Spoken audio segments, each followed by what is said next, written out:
नमस्कार, जोहार। D focus channel में आप सभी का स्वागत है। जैसा कि आप देख रहे हैं, इन दिनों बोकारो ज़िले में दाल भात केंद्र चर्चा में है। सरकार की महत्वाकांक्षी योजना और यूँ कहें कि मुख्यमंत्री की सबसे महत्वाकांक्षी योजना में से एक मुख्यमंत्री दाल भात केंद्र आखिर क्यों इस तरह बेहाल है बोकारो ज़िले में, और ख़ासकर चास प्रखंड बोकारो विधानसभा क्षेत्र में इससे लेकर लोगों में भी गहरी नाराज़गी है। वर्तमान में कांग्रेस, झारखंड मुक्ति मोर्चा और आरजेडी की सरकार झारखंड में है और मुख्यमंत्री खुद गरीबों को लेकर बेहद चिंतित है। लेकिन दाल भात केंद्र की जो तस्वीरें हैं वो बता रही है कि मुख्यमंत्री की इस प्रदेश में कितनी सुनी जाती है। इस समय हमारे साथ खुद बात करने के लिए चास प्रखंड 20 सूत्री समिति के अध्यक्ष महावीर सिंह चौधरी हैं। इनसे जुड़ते हैं और जानते हैं कि सरकार की सबसे महत्वाकांक्षी योजना में से एक दाल भात केंद्रों की बदहाली के पीछे क्या मुख्य वजह है। सर, सबसे पहले हमारे चैनल में आपका स्वागत है। धन्यवाद। दाल भात केंद्र की जब भी चर्चा होती है कि 5 रुपये में गरीब को भोजन कराना है। चास प्रखंड में 8 केंद्र है सर। इन 8 केंद्रों की तस्वीर आपसे छिपी हुई नहीं है। लगातार मीडिया में भी इनसे जुड़ी हुई खबरें आ रही है। कितने खुश हैं आप या दुखी हैं आप? देखिए, माननीय मुख्यमंत्री द्वारा ये जो योजना लागू किया गया था, ये गरीब मजदूर वर्ग के लोगों के लिए किया गया था कि उन्हें सस्ते में भोजन प्राप्त हो। लेकिन ये सच्चाई है, चास प्रखंड की स्थिति अभी ऐसी है कि उन मजदूरों का भोजन अधिकारी और ये सारे जो दाल भात केंद्र के लोग हैं मिलकर खा जाते हैं। बड़ा दुख का विषय है ये। दिसंबर 2021 में इस विषय में उपायुक्त महोदय ने संज्ञान लिया था और संबंधित अपर नगर आयुक्त को, प्रखंड विकास पदाधिकारी को उन्होंने इस विषय में जांच कर रिपोर्ट देने को कहा। तो दिसंबर 2021 में, मतलब आपके 20 सूत्रीय अध्यक्ष बनने से पहले? जी हाँ, मेरे 20 सूत्रीय अध्यक्ष 20 सूत्री का गठन फरवरी 2022 में हुआ है। उसके पूर्व, उसके 2 माह पूर्व में उपायुक्त महोदय को संज्ञान में दे रहे हैं। आप देखिए कि अभी कुछ माह पूर्व, 2-3 माह पूर्व की घटना है। तेजस्वी महिला मंडल चास प्रखंड परिसर में ही है। उसके विषय में भी इन लोगों ने रिपोर्ट किया था 2021 में कि वहाँ भी भ्रष्टाचार पाया गया है। उपायुक्त महोदय स्वयं किसी और कार्य से यहाँ भ्रमण को आए थे, तो उन्होंने जब अपनी आंखों से देखा कि यहाँ गलत है, तब उन्होंने कार्रवाई की। क्या उनको अपने प्रखंड विकास पदाधिकारी पर, अंचलाधिकारी पर और पणन पदाधिकारी पर विश्वास नहीं था? उनके रिपोर्ट पर विश्वास नहीं था?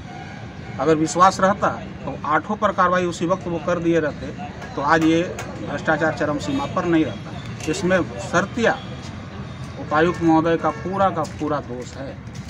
उपायुक्त महोदय मान लीजिए, इसके लिए जिम्मेदार आप मान रहे हैं, लेकिन अगर सरकार के सिरे से ही सख्ती बरत दी जाती तो अधिकारियों की क्या इतनी दुस्साहस होती कि वे खामोश रह जाते? देखिए, सरकार ने, पूर्व की सरकार ने डिक्टेटरशिप किया। हमारी सरकार चाहती है कि कार्यपालिका विधानपालिका मिलकर लोगों का सेवा करे, लेकिन कहीं ना कहीं कार्यपालिका का समर्थन विधानपालिका को नहीं मिल रहा। लेकिन अब शायद हमें भी सख्ती बरतना पड़ेगा, ऐसा लग रहा है। तो क्या लगता है, कार्रवाई होगी? आप लोग कार्रवाई के, आपके जिला अध्यक्ष ने अभी कहा कि शनिवार को मुख्यमंत्री जी से मिलेंगे और कड़ी कार्रवाई की मांग करेंगे। मुझे भी जानकारी प्राप्त हुआ है। मैं अपने जिला अध्यक्ष महोदय से स्वयं मिलूंगा, उन्हें भी ये रिपोर्ट की कॉपी दूंगा।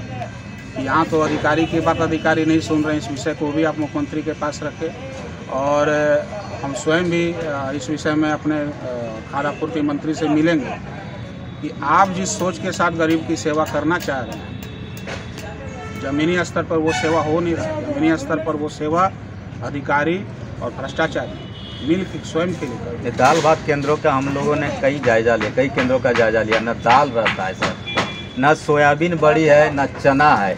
आखिर सरकार इतने रुपये देती है गरीब को खिलाने के लिए कि 5 रुपये में आप खाना खिलाइए। जो गरीब मजदूर है, मजदूरी करने चास बोकारो आते हैं, उनको किसी तरह भोजन मिल जाए। लेकिन ये सभी चीज़ें सभी केंद्रों से लगभग गायब नज़र आती है। तो इन रुपयों का क्या होता होगा, कहाँ जाता होगा?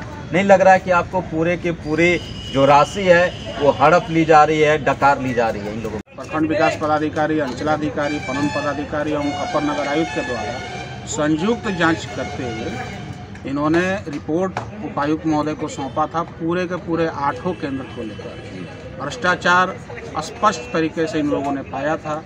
इन लोगों ने कार्रवाई की अनुशंसा भी की थी उपायुक्त को। मार्च को जब विसूत्री की पहली बैठक हुई, हमने इस बात को रखा, क्योंकि हम भी चूँकि हम सार्वजनिक क्षेत्रों में हैं तो हमें पहले से ज्ञान था कि कहीं ना कहीं गलत हो रहा है। तो हमने जब इस बात को रखा तो हमें वो कॉपी प्राप्त हुआ। उसके बाद मैंने जिला विसूत्री को इस विषय में सूचित किया।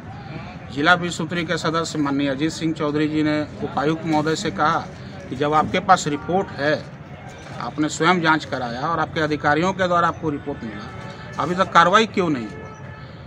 कई एक दफ़े वो उनसे मिल चुके हैं, लेकिन ये दुख का विषय है कि विसूत्री की बातों को भी हमारे माननीय उपायुक्त ने हल्के में लिया। और यही एकमात्र कारण है कि आज 1 वर्ष और बीत गया, 2023 अब समाप्त होने की कगार पर है। दाल भात केंद्रों की स्थिति सुधरी नहीं, परंतु और बिगड़ गई। भ्रष्टाचार अगर उस वक्त 54 था तो अभी रुपया हो। ये दुख का विषय है। मुख्यमंत्री के सपनों को तार तार करने में अधिकारी भी संलिप्त है। यानी आपके जो मंत्री खुद हैं, जो कहा जाता है कि खाद्य आपूर्ति मंत्री कांग्रेस पार्टी का, बोकारो जिले में जो प्रभारी मंत्री है कांग्रेस पार्टी के हैं, कद्दावर नेता है कांग्रेस पार्टी के, बड़े नाम है। आप लोगों की एक बड़ी टीम है कांग्रेस की, झारखंड मुक्ति मोर्चा की और राजद की बोकारो जिले में।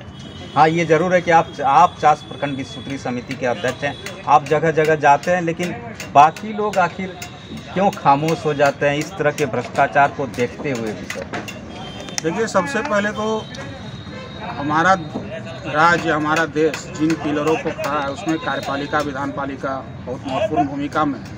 तो हमारे मंत्री जी के विषय में आप बोले या सरकार के विषय में, हम क्या, विसूत्री क्या, सरकार का ही चेहरा है जो कि प्रखंड लेवल में, जिला लेवल में सरकार की योजनाओं को बढ़िया से संचालित करे। जिम्मेदारी हमारी है। मंत्री जी ने तो हमें जिम्मेदारी दे रखी है। लेकिन समस्या है कि जब तक कार्यपालिका आपको सपोर्ट नहीं करे, विधानपालिका क्या कर सकता है? रिपोर्ट को, इसकी एक कॉपी मैंने आपको दिया हुआ है, इसको आप अध्ययन कीजिएगा। इसमें स्पष्ट है, आप जो बोल रहे हो एकदम बिल्कुल सही है। कहीं कोई भी रिकॉर्ड मेंशन नहीं। मैं तो आपको बता रहा हूं कि इस दाल भात केंद्र के विषय में तो 100% अधिकारी और भ्रष्टाचारी दाल भात केंद्र के जो संचालक हैं मिलकर गरीबों का दाना पानी हड़प रहे हैं और खुलेआम हो रहा है। इस पर रोक लगनी चाहिए। महिला होने की वजह से आप लोग सख्ती नहीं बरत पा रहे क्या? क्योंकि सभी केंद्र लगभग महिला समूह को संचालित करने की जिम्मेदारी दे दी गई है। महिला तो ममता का रूप होती है, उनके अंदर तो ममता होनी चाहिए, पर ये महिलाओं के अंदर मुझे नहीं लगता कि ममता है। अगर होता तो भूखे को दाना मिले, स्वयं के लिए नहीं सोचते। और जहाँ तक बात है कि पुरुष महिला, जब सरकार ने आपको जिम्मेदारी दी है तो आपको अपनी जिम्मेदारी को पूर्ण करना होगा। आप अगर ये सोचती है कि हम महिला समिति हैं, हम पे कार्रवाई नहीं हो सकता है, तो गलत। कार्रवाई होगा, वो कोई कड़ी कार्रवाई होनी चाहिए इस मामले में जिले में।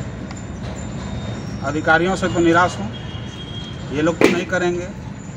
अब इस विषय में सीधे अपने मंत्री महोदय से ही मिला जाएगा और हमारे जिलाध्यक्ष तो मिलने ही वाले हैं। मैं उनको ये कॉपी दूंगा, सारी बातें बताऊंगा, उनको ये बात रखनी चाहिए। उसके बाद देखिए, होना चाहिए कार्रवाई होनी चाहिए। उम्मीद है। मैंने आपको कहा तो, जब तक विधानपालिका को कार्यपालिका पूरा साथ ना दे, कहीं ना कहीं तो सरकार भी फेलुअर है। अच्छा, अक्सर मुख्यमंत्री जी घूमते रहते हैं जिलों में, कहीं कभी उन्होंने इस तरह का कहा जाता है कि मुख्यमंत्री अगर एक भी केंद्र में खुद घुस जाते चलते तो इतनी नौबत नहीं आती प्रदेश में इन केंद्रों को इतने दुस्साहस करने की? देखिए, झारखंड राज्य में 250 से ज़्यादा प्रखंड है और हजारों दाल भात मंत्री सभी जगह तो विजिट नहीं कर सकते हैं। और 1-2 जगह ऐसा नहीं है कि वो विजिट नहीं करते ही हैं। उन्होंने इसके लिए जिम्मेदारी सारे लोगों में बांटा हुआ है। तो जैसे हमें जिम्मेदारी दी गई है, हम अपनी जिम्मेदारी का निर्वहन करते हुए अधिकारियों तक बात को पहुंचाते हैं। अब अधिकारी, प्रखंड स्तरीय अधिकारियों ने तो अपना कार्य किया, उन्होंने तो सही रिपोर्ट दिया। जिला स्तर के पदाधिकारी क्या करते हैं?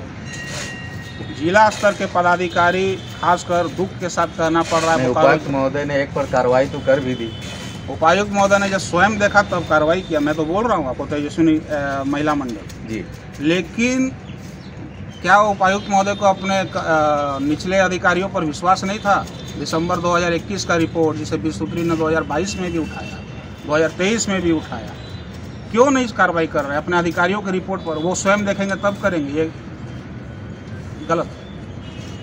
तो ये है महावीर सिंह चौधरी, चास प्रखंड बिसूत्री समिति के अध्यक्ष, और इनका साफ साफ कहना है कि जिले गंभीर है, लेकिन केंद्रों की जो खास्ता हालत है इसके लिए जिले के अधिकारी और केंद्रों के संचालक पूरी तरह जिम्मेदार हैं, और इन्हें उम्मीद है कि आने वाले समय में खुद ये सभी लोग जो कांग्रेस पार्टी के लोग हैं मंत्री जी से मिलेंगे, मुख्यमंत्री से मिलेंगे, और ऐसे लोगों के खिलाफ कड़ी कार्रवाई की मांग भी होगी।